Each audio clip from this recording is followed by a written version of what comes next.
On souhaite construire un véritable service public de la réussite éducative pour l'ensemble de notre jeunesse, en particulier celle qui aujourd'hui se sent déclassée, se sent abandonnée, et donc ça va supposer qu'on y mette des moyens de manière réellement prioritaire.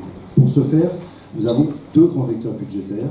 La première chose, c'est que nous remettrons les subventions ou les moyens des clubs sportifs de quartier au niveau qu'il y avait il y a 6 ans. Ils ont baissé d'à peu près 25% sur cette mandature. Je parle hors club professionnel.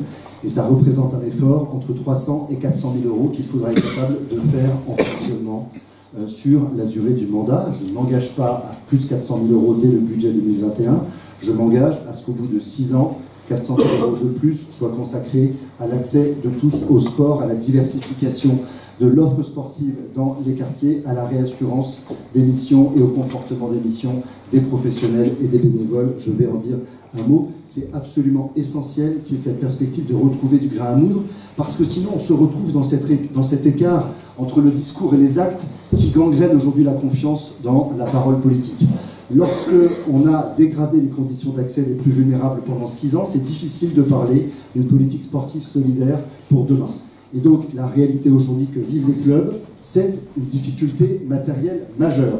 Des chicayas et des difficultés pour obtenir des camions et des moyens matériels pour simplement l'exercice du sport le week-end, la compétition, même à des niveaux très modestes. Et donc, nous devons rétablir des conditions de fonctionnement qui soient à la hauteur de l'ambition que notre ville mérite en matière sportive. Nous en sommes très loin. Nous créerons un centre de ressources pour les bénévoles, pour accompagner les bénévoles sportifs qui aujourd'hui voient une sorte de dévitalisation de leur fonction. Lorsqu'on est bénévole, c'est pour apporter une valeur ajoutée à une politique publique, pas pour compenser le désengagement des uns et des autres, pas que de la ville d'ailleurs, il y a eu d'autres désengagements, il y a une responsabilité collective là-dessus. Nous devons, demain, donner aux bénévoles davantage de soutien, davantage d'accompagnement de leurs pratiques, de réassurance dans les questions quotidiennes auxquelles ils sont confrontés. L'autre élément budgétaire en fonctionnement, c'est qu'une partie du revenu de base local que nous allons créer à Grenoble et qui permettra de satisfaire l'accès aux biens et services essentiels de tous les Grenobloises et les Grenoblois. C'est une logique de dignité de la personne dans laquelle nous considérons que l'accès au sport a toute sa place. Ça justifiera un effort pour ce pass que j'évoquais tout à l'heure et l'accès au matériel que nous chiffrons à même hauteur, à hauteur de 400 000 euros en dépenses de fonctionnement en fin de mandature. Ça représente un peu moins de 10% de l'augmentation des dépenses de fonctionnement qui sont attachées à notre projet, qui est aujourd'hui le seul connu de manière globale et chiffrée pour les 6 prochaines années. C'est un effort de transparence, je crois, qui est nécessaire pour avoir un débat sain et serein. Enfin, nous devons faire un effort, évidemment, sur l'entretien de notre patrimoine sportif. Il y aura des enjeux, on en parlera dans les questions après, dans le dernier thème d'investissement. Il y a des enjeux métropolitains, de construction en effet de clubs, d'agglomération, d'investissement massif sur des sujets dont j'entends parler depuis 25 ans maintenant, comme la halle d'athlétisme. Je ne sais pas si ça a à voir avec les 5 minutes. Ça fait, non. C'est le téléphone, tout simplement. Mais la ville devra faire plus pour son patrimoine qui est aujourd'hui dans une situation invraisemblable sur un certain nombre d'équipements de proximité. Donc, nous consacrerons 1 million de plus par an de budget d'investissement, c'est-à-dire un effort de 6 millions par an sur la durée de la mandature, à l'entretien du patrimoine sportif. C'est un élément majeur qui revient quasiment à doubler, ces 7 millions qui ont été mis sur la dernière mandature, qui revient à quasiment doubler l'effort d'entretien du patrimoine scolaire. Tout cela sera porté, et je conclus là-dessus, au sein d'une instance de coordination avec l'OMS et avec l'ensemble des acteurs du mouvement sportif, parce que nous avons bien conscience, et c'est pour cela que nous créons une commission locale du débat public, que nous créons un référendum annuel, que ces politiques-là ne peuvent pas être pensées sans les acteurs, elles ne peuvent pas être imaginées entre quelques élus et techniciens à l'hôtel de ville. Nous aurons une instance de démocratie participative opérante semestriellement qui définira les priorités et qui vérifiera que les engagements sont tenus. Merci. Pour les candidats, il n'y a qu'une cloche ici, c'est Jacques. Donc, écoutez, que la cloche. Pour être poli quand même. Écoute. Mireille Dornano. Oui, alors, les moyens sont déjà existants, mais certainement insuffisants, compte tenu des finances de la ville. Parce qu'il ne faut quand même pas oublier qu'on est en difficulté au niveau des finances. Il sera donc très difficile de créer d'autres structures. Mais en revanche, nous pouvons améliorer l'acquis avec des terrains et des équipements entretenus, non soumis à la casse et au vandalisme. Je pense notamment à ce qui se passe chaque année au stade Bachelard avec la venue systématique et récurrente des gens du voyage qui sont de plus en plus nombreux, qui occupent indûment les terrains de sport, pistes d'athlétisme et autres terrains de foot et de rugby, empêchant ainsi d'ailleurs pendant de nombreuses semaines la venue de jeunes sportifs pour les entraînements, sans compter le coût pour remettre en état. Autre exemple très significatif, les piscines. On en demande 4 couvertes, Chaurier-Béraya, Buldo, Vaucanson, Clos-d'Or, les Dauphins. Et enfin, une 5e piscine fermée 10 mois de l'année, je veux parler de Jambon. Les piscines couvertes, 2, sont totalement obsolètes, notamment Vaucanson. Les pratiquants ont depuis de nombreuses années signalé la vétusté de cet équipement. On s'aperçoit que la toiture risque de s'effondrer, donc maintenant on ferme et cela fait encore une piscine en moins. Je ne parle pas du Clos d'Or qui ne vaut guère mieux. Il nous reste donc Buldo et les Dauphins. Peut-on me dire quelles sont les personnes des clubs sportifs, mères de famille, adolescents qui vont venir fréquenter ces équipements passés 20 heures compte tenu de l'insécurité régnante dans ces secteurs de la ville? On a même proposé ça il faut le faire, remarquez, on a même proposé à un club de plongée d'utiliser la piscine des Dauphins le soir de 21h à 23h. Alors vous devez bien vous douter que ça n'a pas été accepté. La piscine Jambon, certes, des travaux ont été effectués pour 1 800 000 €, c'est l'installation hydraulique, mais est-il judicieux de planter de nouveaux arbres et d'installer des parasols compte tenu des incivilités que l'on a connues les années précédentes? Moi je pose la question. Je verrais bien pour cette piscine une utilisation hivernale et également en intersaison, en faisant des structures mobiles autour du bassin grande profondeur, le tout alimenté par des panneaux solaires. En outre, créer dans le grand bassin un bassin de 50 mètres pour des manifestations départementales ou régionales, voire nationales. Grenoble est la seule grande ville de l'agglomération à ne pas posséder de bassin olympique de 50 mètres. Ceci pourrait se faire en partenariat avec l'OMS, qui selon moi reste le lien privilégié entre une municipalité et les clubs sportifs, associatifs ou de haut niveau. Pour ce faire, ne faudrait-il pas revoir la répartition des dépenses de fonctionnement? Aujourd'hui, sur 100 €, seulement 6 € vont au sport, 14 € à la culture, c'est pour vous faire un peu le... 18 € à l'éducation et 22 € à l'aménagement patrimoine. Je pense que l'on pourrait quand même revoir cette répartition.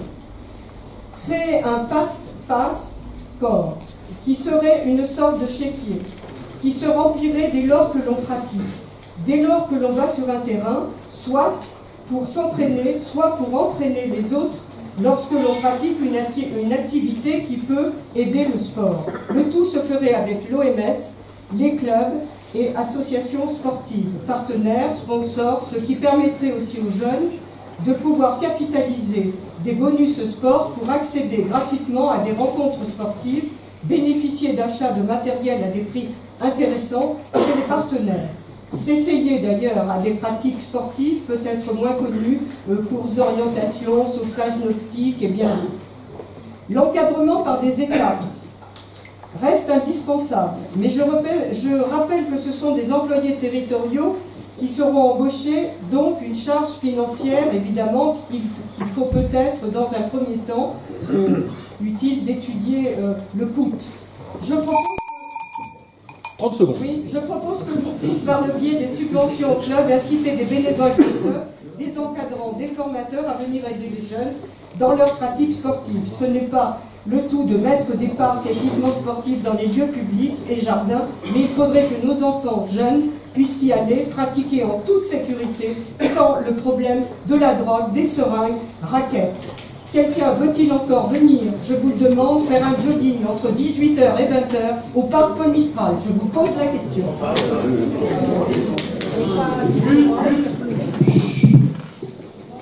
Merci. Eric. Oui.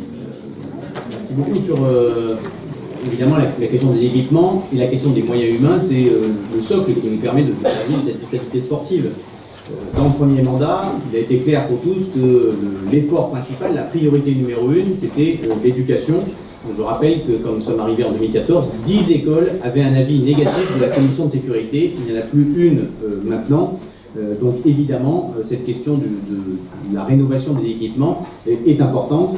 Et dans le mandat qui arrive, la question des équipements sportifs va être essentielle.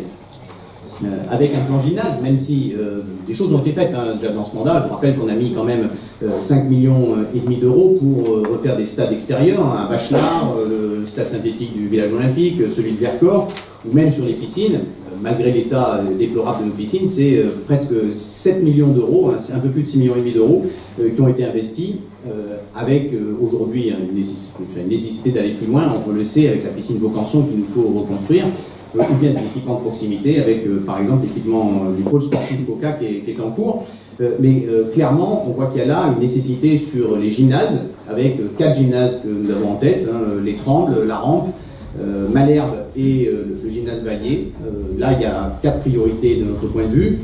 Un plan piscine, donc pour aller au-delà des 6,5 millions qui ont été mis en jeu dans ce mandat. On paye un sous-entretien pendant 50 ans. Et donc évidemment, il nous faut aujourd'hui agir avec, sur Jean-Bron, je crois, un potentiel de lancer une réflexion au début du mandat pour pouvoir utiliser cet équipement plus que 2 mois par an et finalement faire de ce joyau de la ville un usage plus dense et plus fort. Et puis accompagner les sports émergents qui n'ont pas beaucoup de moyens. Là, il nous faudra travailler à un lieu dédié qui aujourd'hui n'existe pas, ou en tout cas c'est des petits lieux qui ont été équipés par les pratiquants eux-mêmes. Il y a une autre dimension qui nous semble importante autour des équipements, c'est faire des équipements des lieux plus accueillants. Ça veut dire des clubhouses dans les gymnases pour accueillir les parents, pour les accompagnants, pour les bénévoles, pour les équipes que l'on rencontre aussi, pour les enfants que l'on accueille. Ça veut dire aussi tester des ouvertures d'équipements le soir.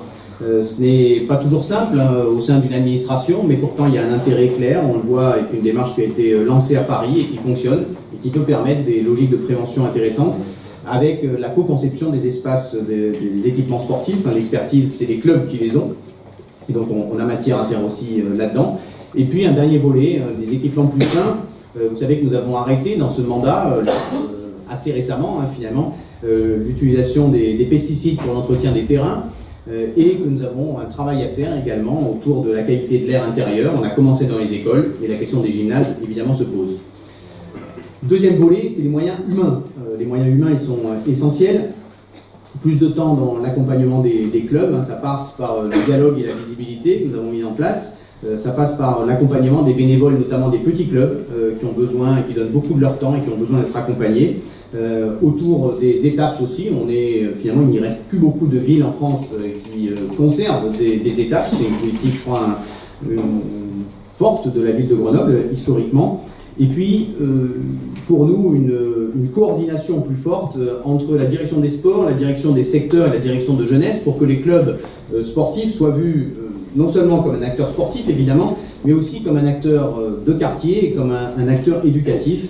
Ça nous semble des pistes de travail très intéressantes, avec aussi dans des partenariats pour plus d'efficacité et notamment l'accompagnement pour aller chercher des financements supplémentaires à l'extérieur, mais aussi faciliter cette mutualisation entre les clubs pour l'administratif, pour le matériel, pour les minibus, pour les laveries, des choses très concrètes dans lesquelles le travail de proximité peut permettre une mutualisation forte.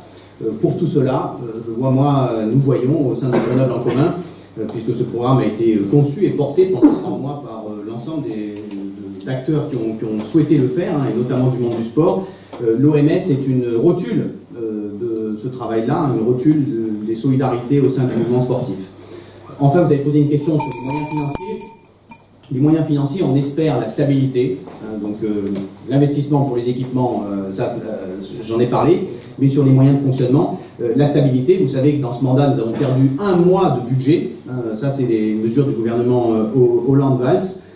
Donc s'il n'y a pas de nouvelles coupes budgétaires massives, on restera à une enveloppe financière identique avec des critères qui nous permettront d'appuyer les logiques de solidarité et d'émancipation et on sera mobilisé à 100% pour permettre ce lien entre la vie quotidienne du club et finalement leur développement sur un projet qui est partagé, je crois, par toutes et tous.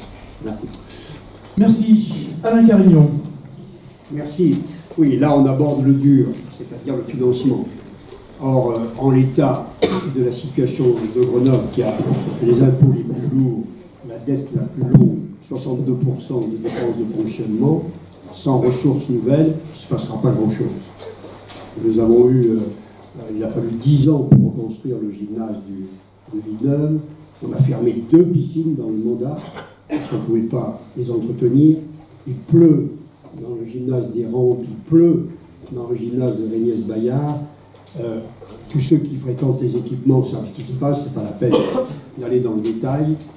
Les clubs ont tous vu leurs subventions baisser annuellement, systématiquement, ceux qui sont dans les quartiers. Ce ne sont pas demain, quel que soit celui ou celle qui sont derrière la table qui vous disent qu'ils vont distribuer une manne qui n'existe pas, qui le feront.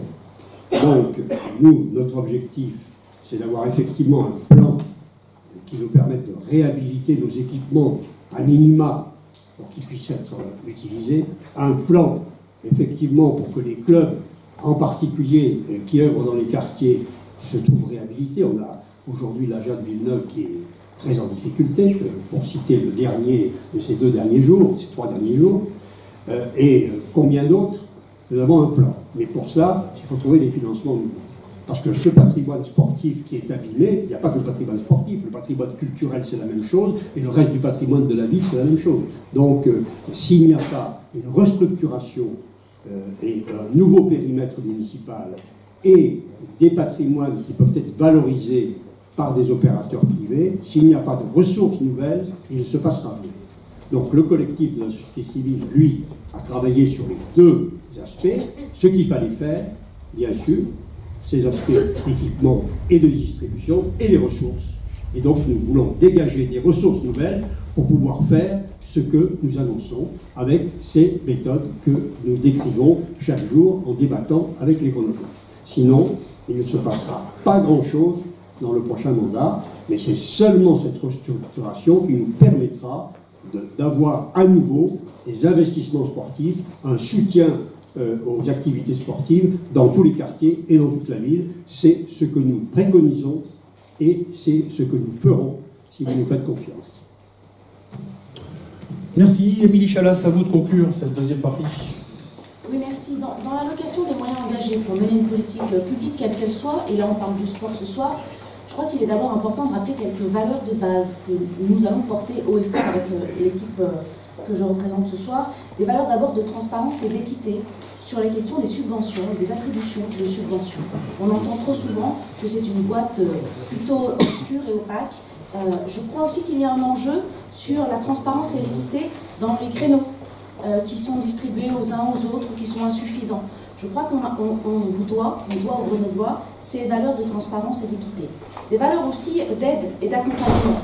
J'ai rencontré au cours de cette campagne trop de clubs, trop d'associations, de quartiers, ou de plus grosses associations par ailleurs, qui souffrent de l'aspect administratif de la gestion d'un club, que ce soit comptable, que ce soit les demandes de subventions, que ce soit la création de partenariats privés. Ces structures ont besoin d'aide et d'accompagnement. C'est aussi ces valeurs-là que je voulais souligner auprès de vous ce soir. C'est aussi vous proposer, en termes d'engagement, une méthode. Une méthode parce que aujourd'hui encore, les acteurs, vous nous dites régulièrement, en fait, c'est un peu aléatoire, un peu brouillon, et finalement, on n'y voit pas bien clair dans le process pour mener à bien les politiques sportives, qu'elles soient publiques ou associatives ou privées, sur notre territoire. Donc un enjeu de méthode, avec de la coordination, évidemment cheville ouvrière, l'Office municipal des sports, qu'il faut, je crois, appuyer et renforcer dans cette responsabilité-là, mais aussi de la discussion avec chacun d'entre vous, dans ce que vous portez, dans vos projets, dans vos ambitions, pour vos clubs, pour vos équipes élites ou vos clubs sportifs aussi.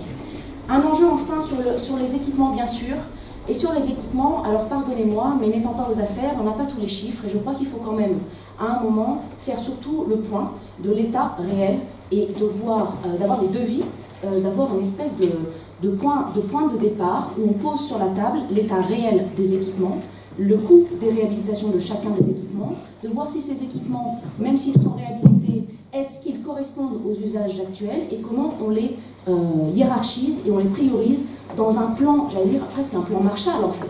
Parce que c'est là qu'on en est sur les équipements à Grenoble et dans la métropole, c'est qu'on a vraiment des équipements qui ont plus de 40 ans en moyenne. Il y a quand même un sujet, et non, nous ne ferons pas tout, nous ne réhabiliterons pas tout en 6 ans, ni même en 12 ans. Donc il faut absolument qu'ensemble, nous travaillions à faire le point sur les chiffrages et les priorités sur l'entretien des équipements. Néanmoins, dans les priorités, à titre d'exemple, parce qu'évidemment on ne sera pas exhaustif en 5 minutes, même si on a gagné 1 minute, merci. Un enjeu sur le plan piscine, bien évidemment, en phase avec les priorités que j'ai annoncées tout à l'heure, un enjeu plan piscine pour apprendre la natation. On ne parle pas ici de piscine ludique ou de jeu d'eau, c'est comment on apprend la natation à Grenoble aujourd'hui et en France en général. Donc c'est un vrai sujet sur le plan piscine, avec la réinterrogation, oui, de la piscine de Jambon et de son fonctionnement, de son ancienneté, de sa vétusté. Nous poserons cette question et nous en discuterons tous ensemble. Il y a un enjeu, je crois, sur cet îlot, sur ce quartier globalement en termes d'aménagement.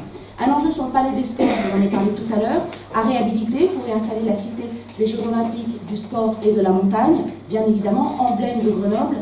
C'est crucial que le parc Paul Mistral soit aussi réinterrogé dans sa fonction, et plutôt que le soir il soit abandonné à la nuit, eh bien, donnons un peu plus de vie à ce parc Paul Mistral pour les sports de Grenoble, et notamment les sports de glisse urbaine. Enfin, un troisième sujet qui n'a pas été abordé, mais que j'aborde, la question du stade des Halles. On a aujourd'hui un stade qui est beau, qui est valorisant pour Grenoble, mais dont on ne se sert finalement que très peu dans l'année. Et je crois qu'il faut donner à ce stade une vie, 365 jours par an. Et nous proposerons de réfléchir avec les 2 clubs en gestion, le GF38 et le FCG, à ouvrir ce stade à des commerces, à des brasseries, à y installer des clubs et des associations sportives, pour que ce parc Paul Mistral devienne, j'allais dire, le centre névralgique de l'offre de sport à Grenoble et dans la métropole. Troisième point ensuite, je sais et j'ai entendu la nécessité d'installer peut-être une halle multisport ou d'athlétisme. Il y a cet enjeu-là aussi à Grenoble, puisque les équipements actuels ne répondent pas à ce besoin d'entraînement ou à ces besoins, j'allais dire, de pratique de l'athlétisme. Nous pourrons en discuter. Néanmoins, il est évident que ce soir, il ne s'agit pas de vendre la liste à l'après-vert des demandes des uns et des autres. Il va falloir être responsable et savoir où on va tous ensemble. Un enjeu enfin sur l'événementiel, je vous l'avais annoncé tout à l'heure. L'événementiel permet de faire connaître Grenoble, permet de motiver des gens à se mettre au sport. Et nous allons créer, à titre d'exemple là aussi, et ce n'est pas exhaustif, la Coupe du Monde de foot des quartiers de Grenoble lorsque la Coupe du Monde aura lieu. Nous allons créer pour les CM2 chaque année les Olympiades des CM2, la Biennale aussi des sports nature, et enfin recevoir des compétitions internationales sans donner les moyens et évidemment accompagner l'événementiel professionnel.